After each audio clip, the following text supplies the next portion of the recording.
कयो सबसे बहकानी कयो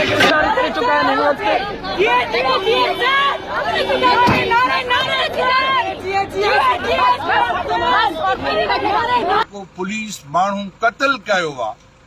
बिलावल ज़रदारी मुराद शाह जी दहशतगर्दी आहे, पर हिकिड़े सरकारी मुल्ले खे ख़ुशि करण जे लाइ सरकारी पीरनि खे जिन क़त्ल कराया आहिनि, मज़हबी तफ़रुक़ पैदा कयो आहे, उहो सरकारी मुल्लो जेको ज़रदारी जे पेरनि में झुकियो हो वञी, असां ज़रदारी हाउस ते झुकिया न हुआसीं। उहो सरकारी मुल्लो, उनखे एहतजाज करण जो हक़ आहे।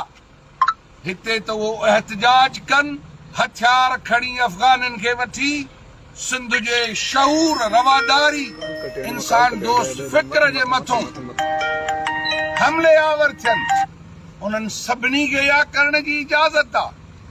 बाक़ी जीएसन महाज़ या रोशन ख़्याल ऐं तरक़ी पसंद धुरनि खे इंसाफ़ ऐं कानून लाइ जदोजहद करण जो हक़ कोन्हे। त इहो कराचीअ में जेका बर्बरियत पैदा कई वई आहे, हितों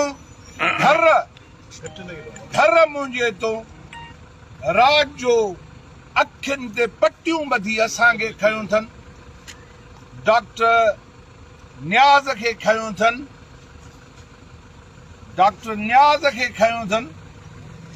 न्याज़ कालाणी साहब खे गिरफ़्तार कयो अथनि।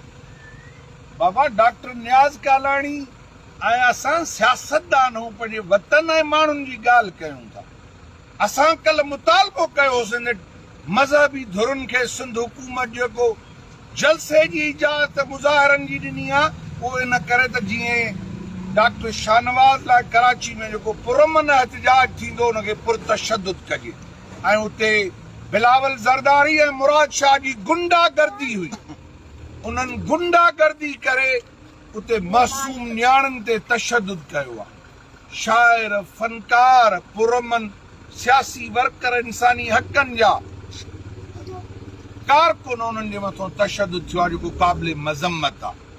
असां पुरअमन सियासी कारकुन आहियूं, पंहिंजे माण्हुनि जे तहफ़ुज़ ऐं भलाई जी ॻाल्हि कयूं था। मां सॼी सिंध जे क़ौमी कारकुननि, सान्याहवंदनि जिन असांजे गिरफ़्तारी ते एहतजाज कयो ऐं सख़्तु रद्द अमल ॾिनो आहे, उन्हनि सभिनी जो तह दिलि सां शुक्रगुज़ार आहियां। जीएसन महाज़ जे साथियुनि सभिनी ॿिए सिंध जे शऊर खे ख़राज पेश थो कयां ऐं इहो मुतालबो कयां थो त फौरी तौर ते पुलिस जिन तशद्दुद कयो आहे, सिंध हाई कोर्ट जे चीफ जस्टिस खां मुतालबो थो कयां त आसिफ ज़रदारी जेका पुलिस गर्दी कराई आहे, बिलावल ज़रदारी, उनजो नोटिस वठी गिरफ़्तार माण्हुनि खे आज़ाद कयो ऐं अदालती तहक़ीक़ात डॉक्टर शाहनवाज़ लाइ मुक़ररु कयो। असां इंसाफ़ जे हुसूल ताईं पंहिंजी जंग जारी रखंदासीं। सिंधवासियुनि खे इहा अपील ऐं इल्तिजा आहे त सिंधवासी सॼी सिंध में दरियाह ते जेको कब्ज़ो थियण जे लाइ पंजाब गैर कानूनी जेको कब्ज़ो कयो आहे, वधीक कैनाल ठाहे पियो लाइ रोडनि ते अचो, ज़मीनुनि ते जेको कब्ज़ो ऐं विलार आहे, सिंध जा माण्हू रोडनि ते अचनि। सिंध जा माण्हू मज़हबी जुनूननि, हिनमहिल बि मुल्लनि खे जलसे जी इजाज़त आहे त मीरपुर ख़ासि में सरकारी मुल्ला जलसो कनि, पर सिंध जे पुरअमन माण्हू खे जलसे करण जी इजाज़त न आहे। इन करे ही सभु इहो आहे त फ़िरके परस्त, तअस्सुब परस्त, मज़हबी जुनूनियत ऐं जहालत जे शिकार माण्हुनि खे सिंध जे मथां हमले आवर करे ख़ौफ़ज़दा कनि था। सिंध ऐं सिंधी अॼु ज़िया जी आमरियत खे हिकु दफ़ो ॿीहर सिंध में मज़हबी इंतहा पसंदी जी आड़ में जेकॾहिं दोहरायो वियो आहे। 144 कलम लागू करण जे बावजूदि प्रेस क्लब जे अॻियां कंटेनर रखी उनखे ब्लॉक करणु ऐं इन खां पोइ टूल प्लाज़ा ते काफ़िलनि खे रोकणु, सिंध में जेकी मज़हबी इंतहा पसंदी खे जेको आहे मुल्हनि खे उनखे कंडेम कयो आहे। अॼु मां उन सिंध जी सूरमिन खे, उन्हनि नौजवाननि खे, उन्हनि जेके आहिनि फनकारनि खे, उन्हनि वकीलनि खे, उन्हनि अदीबनि दानिश्वरनि खे जस पेश कयां थो। इहा अॼु सिंध जी फतह थी आहे। इन ते मां खेनि जस ॾियां थो।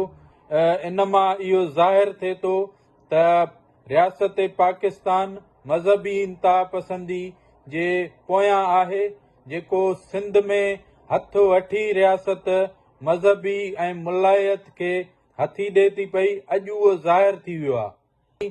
एतिरी रियासती रुकावट ख़ौफ़ जे बावजूदि सिंध जी सुरमियूं जेके आहिनि रोडनि ते निकिरी करे मज़हबी इंतहा पसंदी खे कंडेम कयो आहे।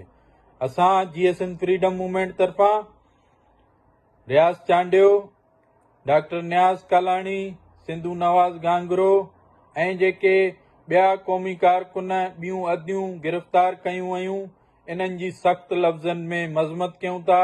हिन रियासती बरबरियत ऐं रियासती ॾहकाव खे असां जेके आहिनि कंडेम कयूं था।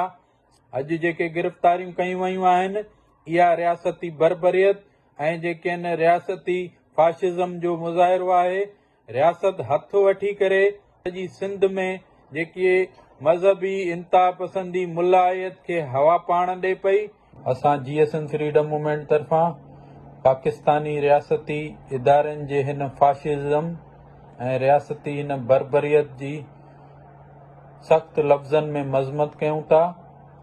दुनिया जा आलमी ताक़तवर मुल्क, ब्रिटिश हुकूमत हुजे, अमेरिका हुजे या ॿियूं आलमी क़ुवतूं हुजनि, हर मुल्क में पुरअमन शहरनि खे पुरअमन एहतिजाज करण ते किथे बि रोकथाम न कयो वेंदो आहे। किथे बि उन्हनि जे मथां लाठी चार्ज या उन्हनि ते हला करे गिरफ़्तारियूं करे तशदुद न कयो वेंदो आहे। असां सम्झूं था त सिंधी माण्हुनि जो पंहिंजी धरती, पंहिंजे वतन ते को इख़्तियार ई न आहे रहियो। पुरअमन एहतिजाज ते बि जेके आहिनि सिंधियुनि खे खंभिन बि था, सिंधियुनि खे गोलियूं बि हणनि था, सिंधियुनि ते लाठी चार्ज बि कनि था, औरतुनि खे जेको आहे टार्चर कनि था, औरतुनि जे मथां जेके आहिनि लाठियूं हलाइनि था, आंसू गैस हणनि था। हिन ज़ुल्म बरबरियत ख़िलाफ़ असां आलमी इदारनि खे अपील था कयूं त हिन ह्यूमन राइट्स जी वायोलेशन ख़िलाफ़ असां अपील था कयूं आलमी इदारनि खे त नोटिस वठे।